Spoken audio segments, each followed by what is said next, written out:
The Bible itself, the Bible that you're holding in your hand, whether it's a printed version or whether you have an electronic version, the Bible that's in your hand is a book about redemption.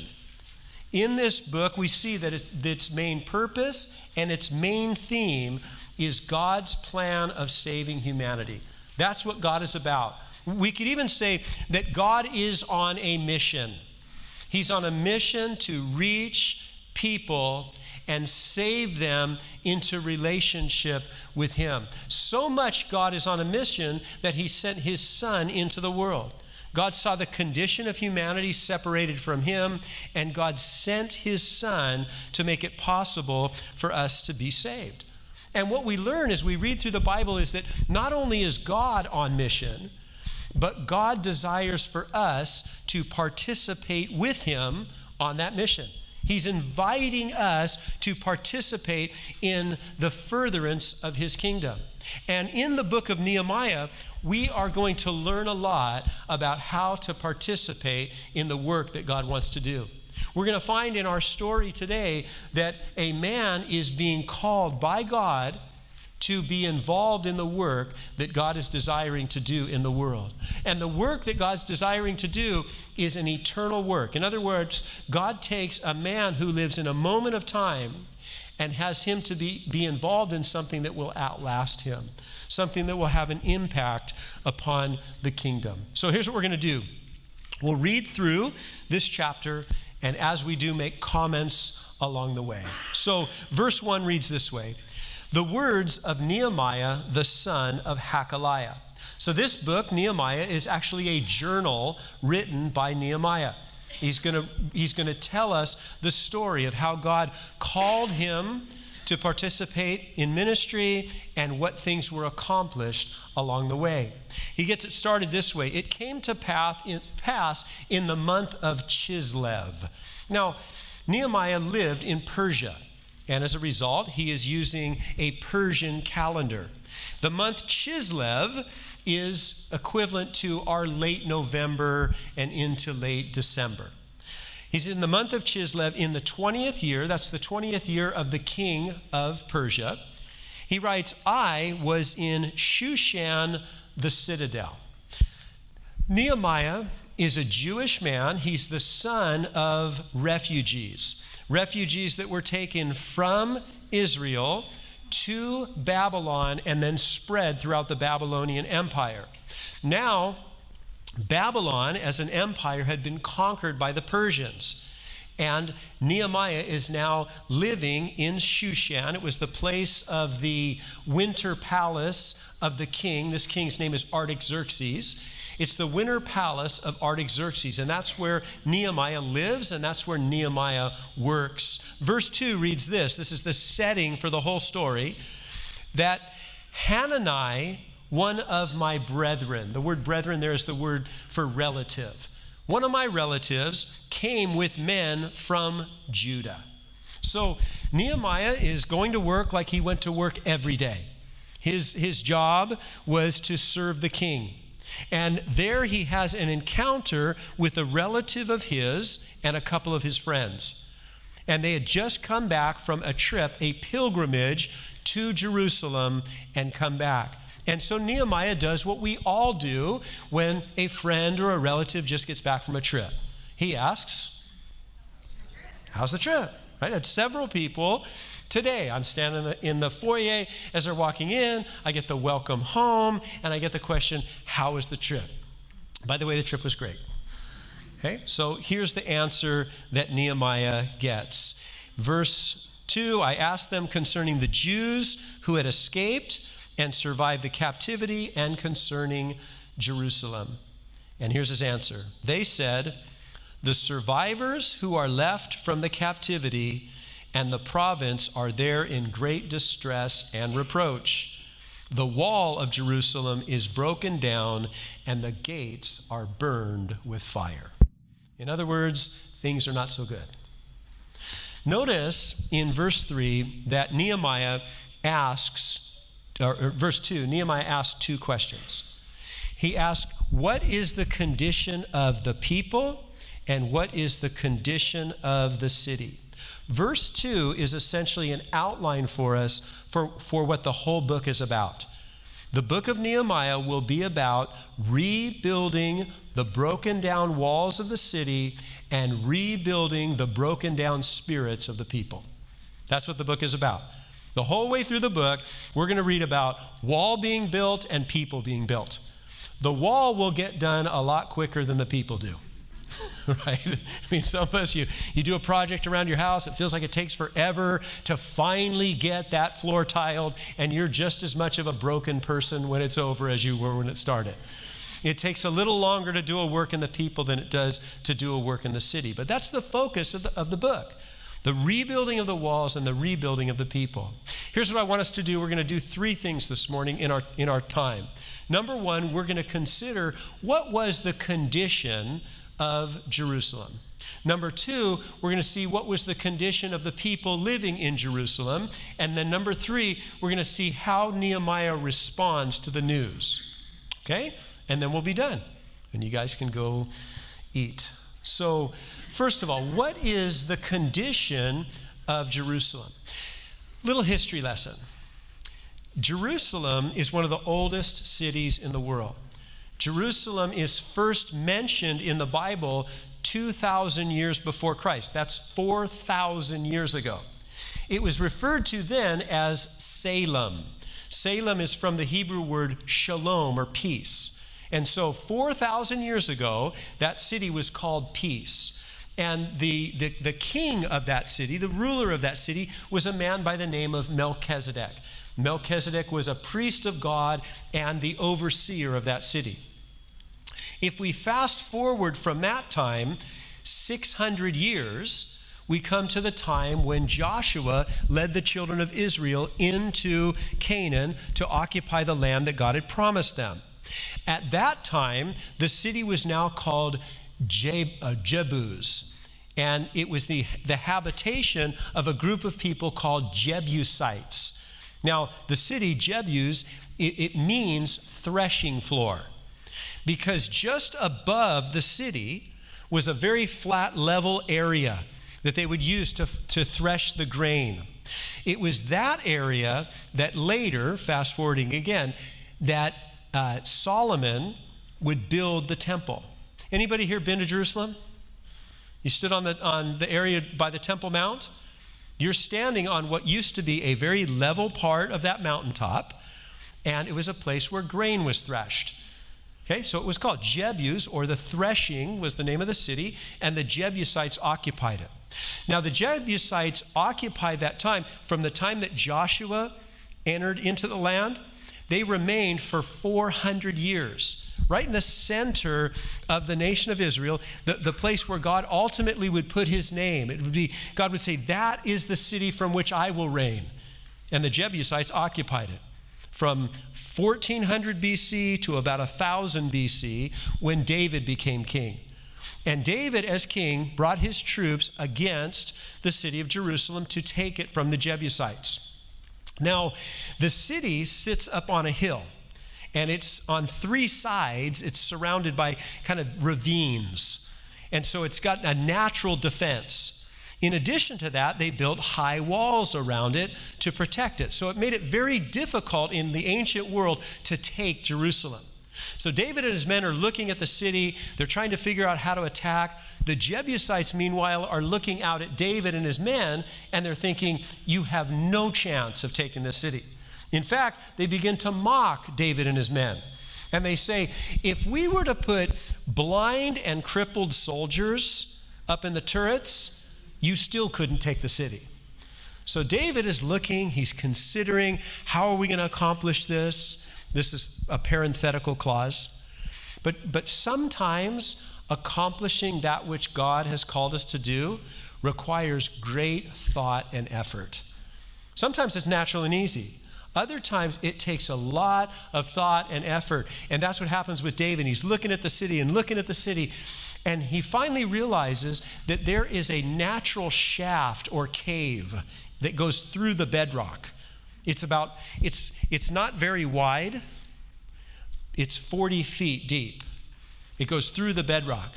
And David realizes if we're going to take the city, what's going to happen is a small group of soldiers are going to have to sneak to the opening of this cave, and they're going to have to climb 40 feet up through the bedrock in this shaft, sneak into the city, and open the gates.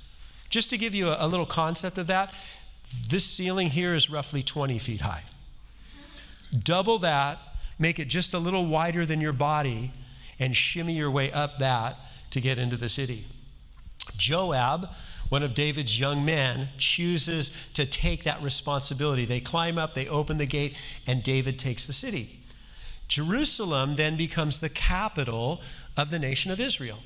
And it becomes the place where the temple is ultimately built by Solomon, and where the focus of the worship of the nation takes place. For 400 years, every king of Judah, the southern nation, will reign from Jerusalem. And God will call that his city from which he will reign forever. So they take this land. Jerusalem becomes the center of the nation. But sadly, God had previously warned the people. Way back in Deuteronomy, 1,500 years before Christ, 500 years before David, 1,000 years before what we're reading about here in Nehemiah, God warned the people through Moses. He said, listen, if you disobey my word, if you walk away from my commandments, what's going to happen is I'm going to bring an army against you. And they are going to circle the city, and then they are going to attack the city. They're going to level the walls, and they're going to take the people captive and spread them out throughout the world.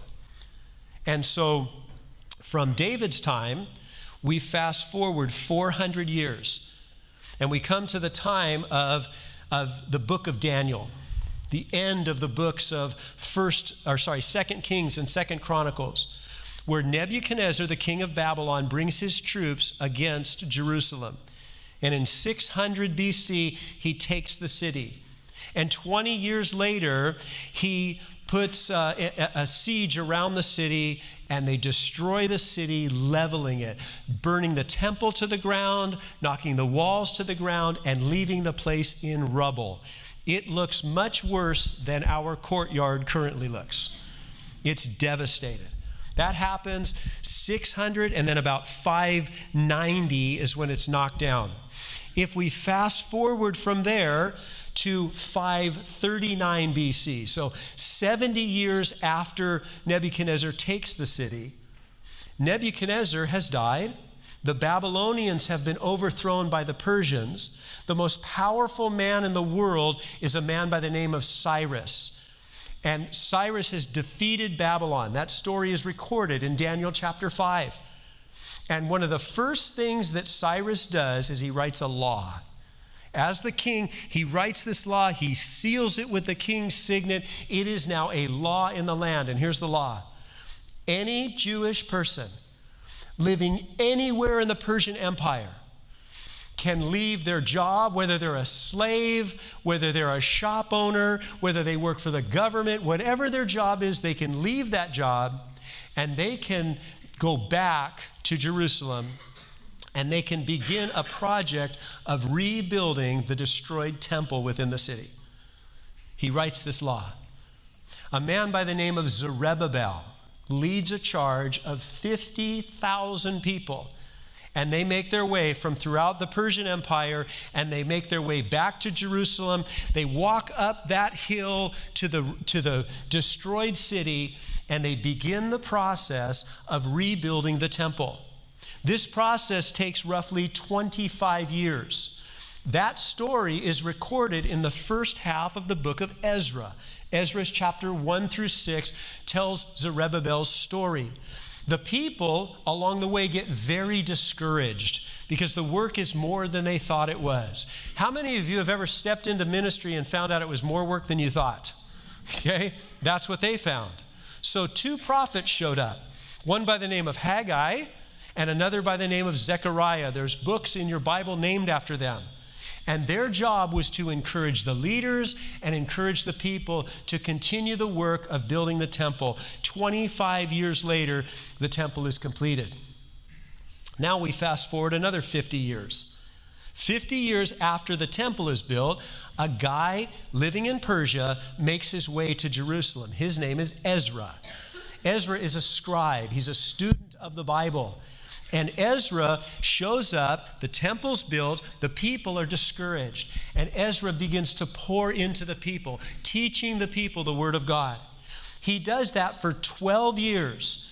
And 12 years after Ezra shows up in Jerusalem to encourage the people, our story here in Nehemiah begins. So, what is the condition of the city when Nehemiah has this encounter with one of his relatives, hears about their story? The condition is the city is still in rubble. The defenses of the city are broken down. And it has been in that condition, listen carefully, for 150 years. 150 years, the city has been in that condition. Even though for more than 75 years, people have been there, more than 2 generations of people have been there working, and the city still lays in rubble. Now, that being said, I want you to jump to the last verse of chapter 1. The last verse and the last line of the chapter. We read, I was the king's what? Cupbearer. So I want you to get this. The city lies in rubble. The city is in need of being restored. The walls rebuilt. The homes around it rebuilt. And the man that we're introduced to, his job is what? Cupbearer. Now here's what a cupbearer did. A cupbearer was a person who was responsible for delivering the king his food. Now it was a high position. It was a position that required great trust, but it was a position that gave you very little authority. He was not the king's counselor. Daniel, Shadrach, Meshach, and Abednego, those guys, they had high positions that also had great authority. They were the king's counselors. When the king thought about expanding the empire, or the king thought about how to deal with a difficulty within the empire, he would call Daniel into the room. And he'd say, Daniel, here's the situation. What do you think we should do? But when the king had those same issues, he didn't call Nehemiah. He didn't say, hey, Nehemiah, what do you think we should do? What he said to Nehemiah was, I'm done with this. That's what he said. He said, I've completed my meal. Will you please take it away from me? Or, Nehemiah, I'm hungry. What's taking so long? Those are the things he said to Nehemiah. Nehemiah had a high position. He had face-to-face access with the king, but he had no authority. This position that he was in is one that we'll see in just a moment, is uniquely designed by God. But I wonder if any of us, if when you came in the door this morning and we handed you the bulletin, if instead of the bulletin you just had a piece of paper with 10 lines on it, and we asked you, write down the 10 most important jobs that a person can hold in order to participate with God in furthering his kingdom. I wonder if any one of us in this room would have wrote cupbearer on the list, right? I mean, you write down the list, you might go, oh, pastor, that's on the list. Missionary, that's on the list. Worship leader, that's on the list. You know, we go down the list of the important jobs that if we want to participate in the kingdom, we've got to have one of these jobs. And what does God put on the list? Cupbearer. Let me ask you a second question. If we gave you that same blank piece of paper and we asked you this, we asked you to put the most important jobs, would your job show up on the list? Maybe you're the mother of 3 small children, and all day long you're with 3 small children. Would the most important jobs for the furtherance of God's kingdom, or for the participating with the work that God wants to do, would mom be on your list? I think from God's economy it would be. God sees the condition of the city, and God finds a cupbearer. Here's the second thing I want us to consider. We know the condition of the city. What's the condition of the people? Take a look with me again, verse 3. We read, they said to me, this is in response to the question, how the people doing?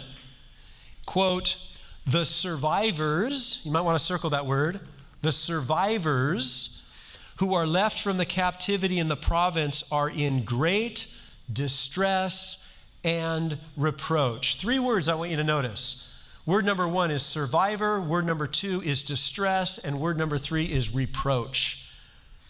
The word survivor is probably not the best word that translated. A better word here would be the word remnant. The remnant. Survivor implies that there's been an attack or there's been some sort of natural disaster and some people lived through it. Remnant implies that there's just a small group. In fact, what does the word remnant mean? Leftovers. Think about that. Leftovers, right? Leftovers. That means we ate everything that we can eat, and this is what's left over. I think some of us have in our refrigerator leftovers, things that we saved. And in fact, my mother-in-law is not here. Please don't tell her, okay? But my father-in-law understands something that my mother-in-law doesn't always understand. That if you save that, it just means you're going to throw it away later. Right? Sometimes that's what leftovers are. It's like, what should we do with this? No one ate it. Oh, well, let's save it. Because, of course, if no one ate it when it was fresh, everyone will eat it when it's stale. But the idea is it's leftover. It's what's left when everything else has been accomplished. Remember I told you Zerubbabel brought 50,000 Jewish people back to the city? And that sounds like a great number. I think when you gather together there to start making the march from Persia to Jerusalem, and you got 50,000 people, you're thinking, oh yeah, we bad. Like, this is exciting. But when you arrive back to a nation that had been filled with millions of people, and 50,000 is all that you have, and pretty soon they realize they're surrounded. Every one of those mountaintops around Jerusalem is filled with people who are opposed to them being there. The books of Ezra and Nehemiah reveal constant opposition that the leaders faced as they went about this construction project. And so these guys are a small contingency of people. 2 other words I wanted you to notice. The first one is the word distress. Distress. And that word it comes from an English word that means to be filled with anxiety.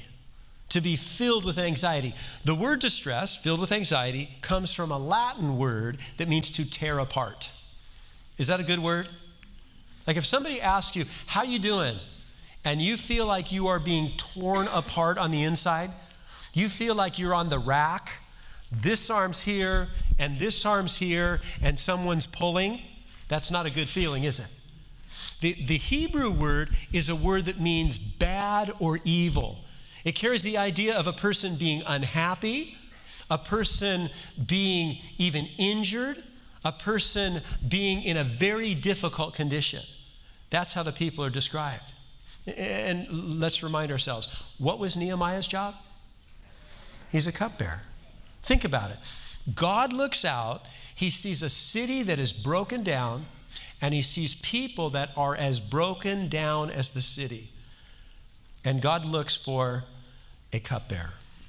God looks for a man who he is uniquely situated in the perfect place in order to have an impact on that situation.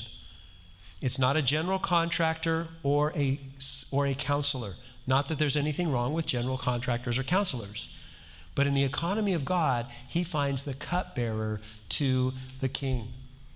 Here's what I want us to see in the last part of our study. We've seen the condition of the nation. We've seen the condition of the people.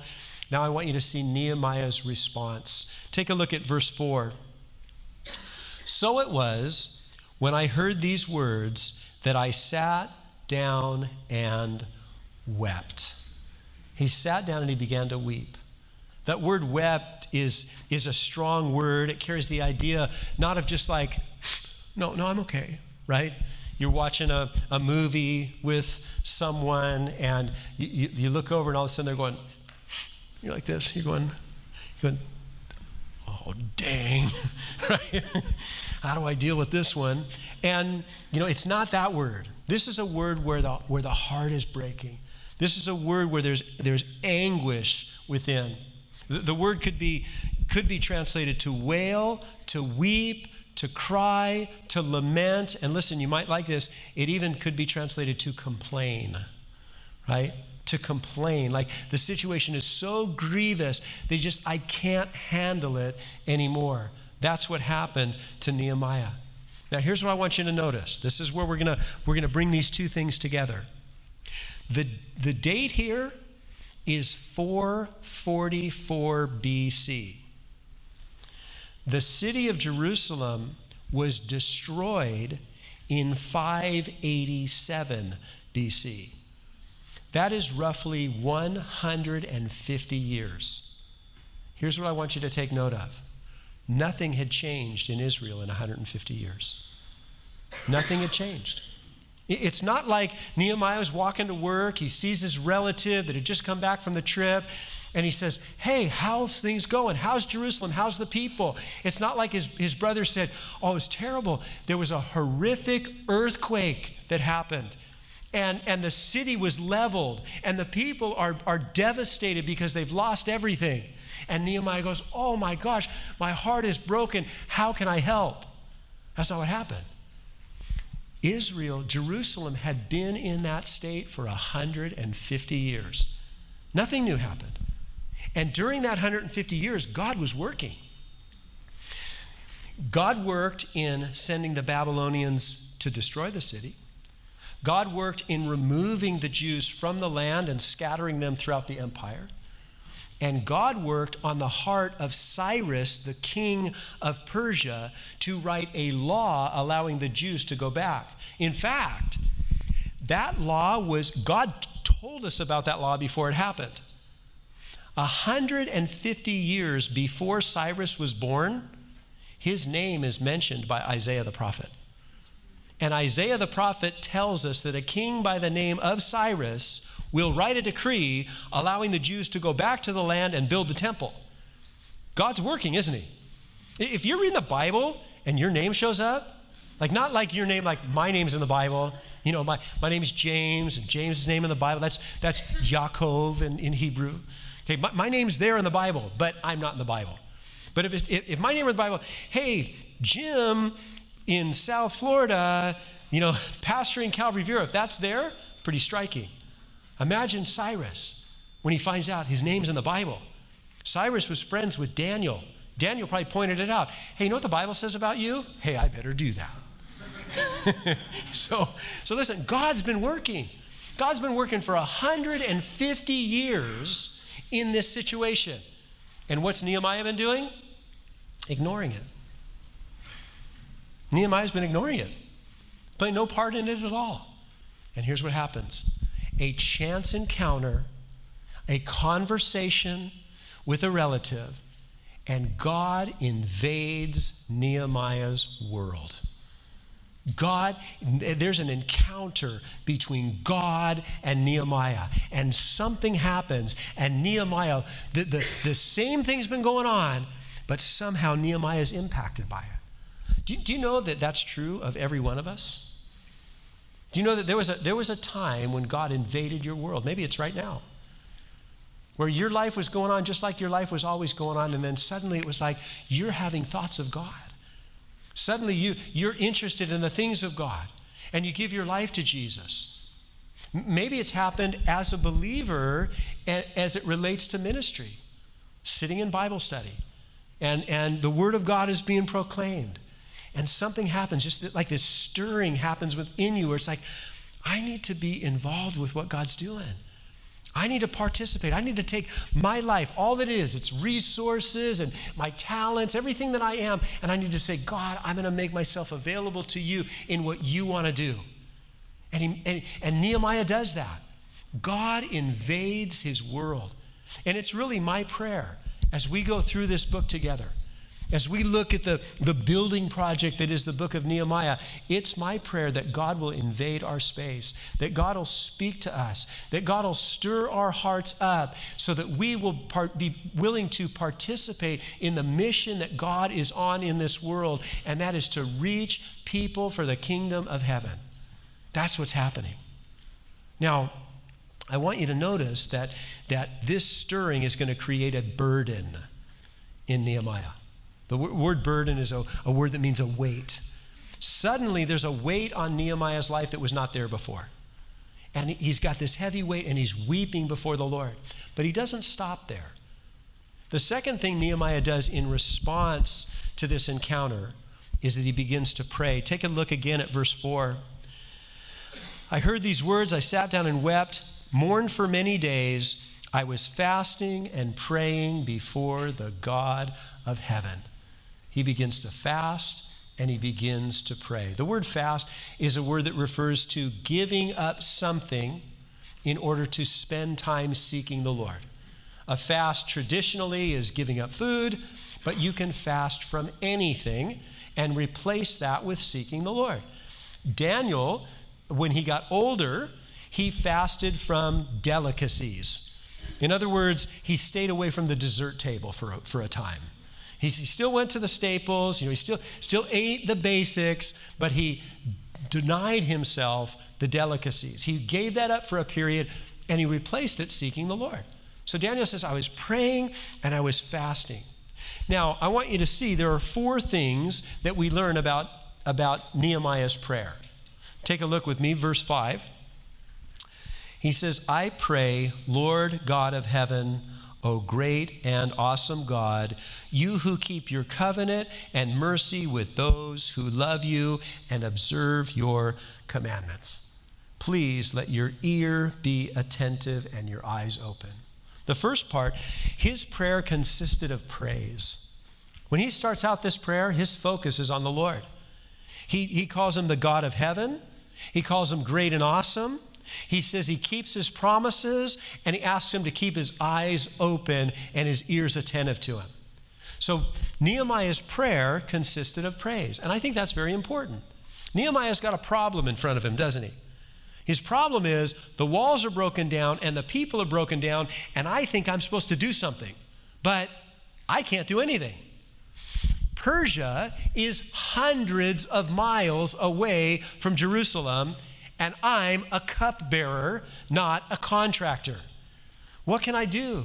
And instead of focusing on what he can't do, he focuses on the God who can do. And I want to encourage you, whatever situation you're facing right now, you need to go to prayer. But in your prayer, don't magnify your problem. Magnify your God. You know it's possible in prayer to get up feeling worse than you went in? You go into prayer, you look at your situation. Here's my situation. I think that God's calling me to participate, but Lord, I'm just so weak and I don't have any abilities. And every time in the past I've ever tried to serve you, I've given up and I've failed and I'm so terrible. And you walk away feeling lousy. How about focusing on God? How about focusing on God? You're so amazing that you can take cupbearers and accomplish things for your kingdom. And God, you're so amazing that you would love me and that you would stir my heart and you would want me to participate in what you're doing. God, you're so incredible that you would entrust me with the most valuable thing in the world, the gospel, and you'd let me carry it around with you. There's a great verse in the Bible where it says that God gives Peter the keys to the kingdom. Remember that? The keys to the kingdom. Who do you trust your keys with? Right? Like, don't trust them to me. Okay? Do not trust them to me. One of the responsibilities of all the assisting pastors here on staff are to find the things that I lose. It's one of their job responsibilities. They say, hey, what do you do during the week? Well, in addition to finding the things that Jim loses, I also oversee this part of ministry. I mean, I'm not trustworthy with that. And yet God entrusts me with the most precious thing in the world, the gospel. He gives it to us. We can focus on how great God is rather than focusing on how big our problem is. Second thing, his prayer not only consisted of praise, his prayer also consisted of confession. Take a look with me down at verse 7. Well, let's go with 6. Let your ears be attentive, your eyes opened. Hear the prayer of your servant. He says, for the children of Israel, your servants, and confess the sins of the children of Israel, which we have sinned against you, both my father's house and I have sinned. His prayer consisted of confession. He begins to confess his sin. Now, he's very general here. He doesn't specify what sins it is that he's confessing.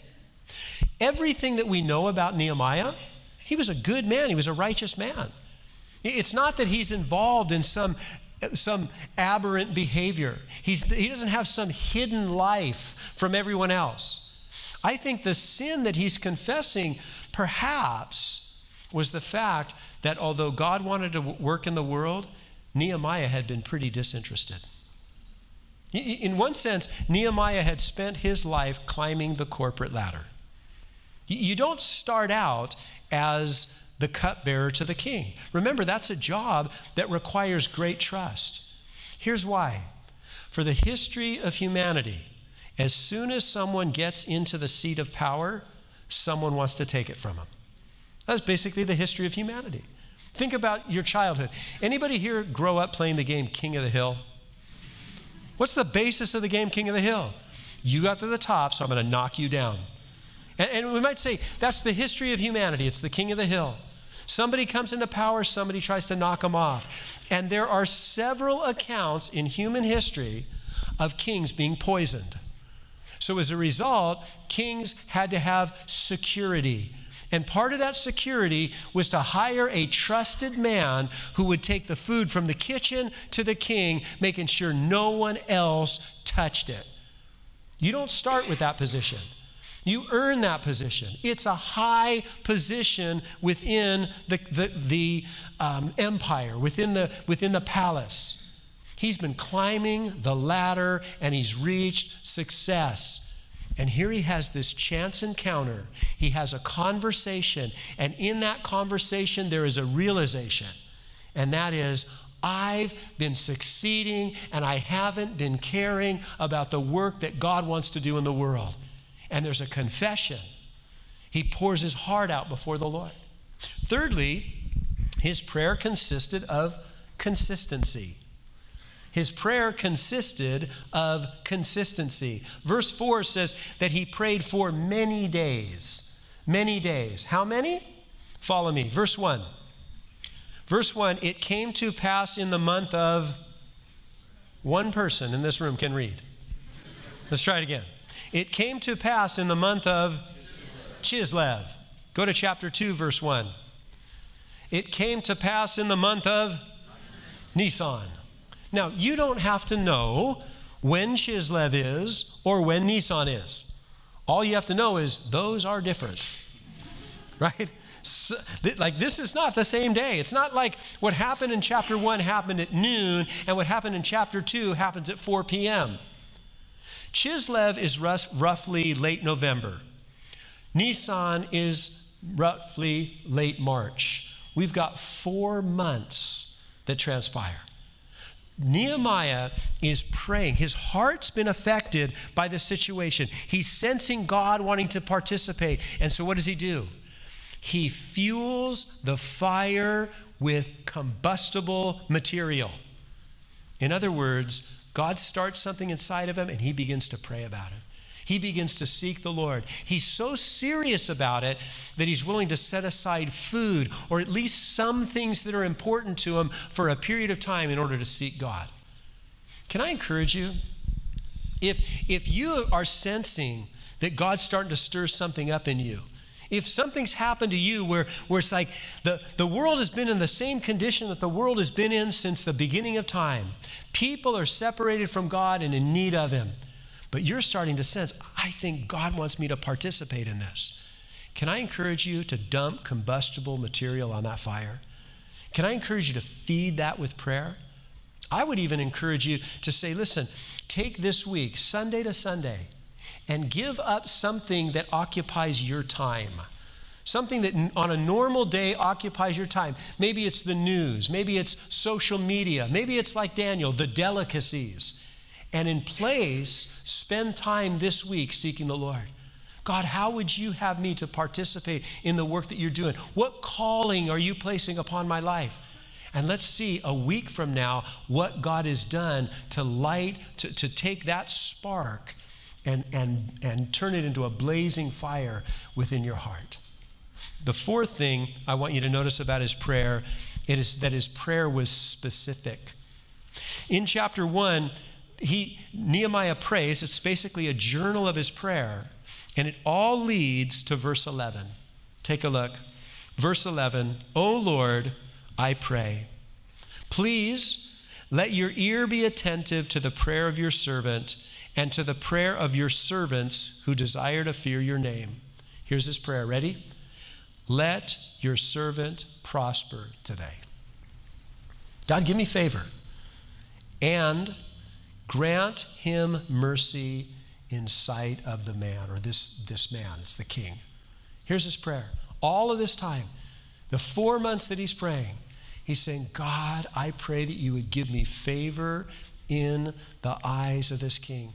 Lord, if there's any way that I'm going to participate in the work that you're doing, you've got to give me favor with the king. You've got to open a door with the king for something to happen. And he spends 4 months praying. Here's the last thing that Nehemiah does. First, he wept. He let God invade his space. Number 2, he prayed. And then number 3, he acted upon what God told him to do. He did what God said. He's going to get up and do what God asks. Now, that's the subject of next week. We're going to move into chapter 2, and we're going to watch Nehemiah in action, and we're going to see that God answers the very things that he was praying for. I want to close just sharing a simple story with you. I was reading a book that actually is looking at the book of Nehemiah, and the author of the book made this statement. He said, when God puts a burden on our heart, when God is stirring us to some action, he says, the what is our responsibility, the how is God's responsibility. In other words, he says, nowhere in the Bible does God require the servant to come up with the how process. God didn't say to Moses, listen, Moses, the children of Israel are all bound up in Egypt. You got to figure a way to get them out of there. He just said, do what I tell you to do.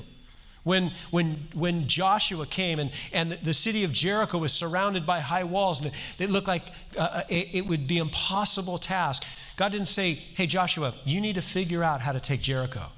He said, you just need to do what I tell you to do. So the how is God's responsibility. The what is our responsibility. And this guy told a story. He told a story about when he was a youth pastor and a young man came to him and said, he was starting his senior year in high school, and he said, I think the Lord spoke to me, and I think that the Lord wants me to share the gospel with every student in my high school. And this man was an introvert. This young man was an introvert. He was not on any sports teams. He wasn't in any clubs. And this youth pastor is looking at him going, man, that's going to be a difficult task. And naturally, the first thing he started to do was come up with some hows. So they came up with some ridiculous things that would never work. And they realized, listen, how is going to be God's job? So what is our job? So he told the young man, here's what you do. Take advantage of every opportunity that the Lord gives you to share the gospel with one of your schoolmates. Just take advantage of the opportunities that are right in front of you. A few months later, a young man moved to this town from somewhere else. His family had gone through a divorce. He was super upset, mad at the world, had a drug and alcohol problem, and let everybody know that he was mad at the world.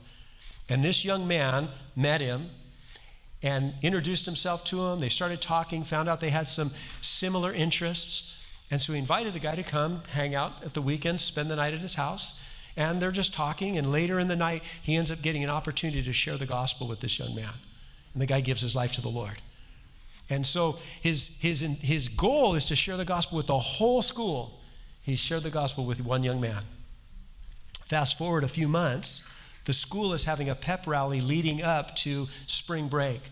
They want to make sure that the students don't do stupid things during spring break, get drunk and kill themselves. So they have a pep rally designed to dissuade people from drinking and driving. They bring a car onto the campus that had been in an accident. It's all wrecked. They bring in a guest speaker to tell the people about the danger of drunk driving. And then the principal of the school had been watching this young man who had come to the school with a drug and alcohol problem, was mad at the world, and she'd been watching at how different he was behaving. So she called him into the office and she said, would you like to, at the end of this pep rally, would you like to just address the school and maybe tell them your story? And this man went straight back to his friend that led him to the Lord and their youth pastor and said, they want me to share. And they began to pray. And this young man had an opportunity to stand before his entire class, and he shared the gospel. He talked about who he was. He talked about his encounter with Jesus. He talked about how Jesus was changing his life, and he told the whole school that Jesus would change their life if he believed in him. He received a standing ovation in his school. And when it was over, these two young men and the pastor all realized that that was the fulfillment of the vision that God had given to this young man. How in the world is an introvert ever going to bring the gospel to the entire school? Well, he shares the gospel with one young man, and God opens the door for the whole school to hear about Jesus. Listen, God is responsible for the how. We're responsible for the what. And so if God is putting a burden on your heart to serve him, here's what you do. Fuel that burden in prayer and allow God to put in the simple steps in front of you for what you can do for the kingdom.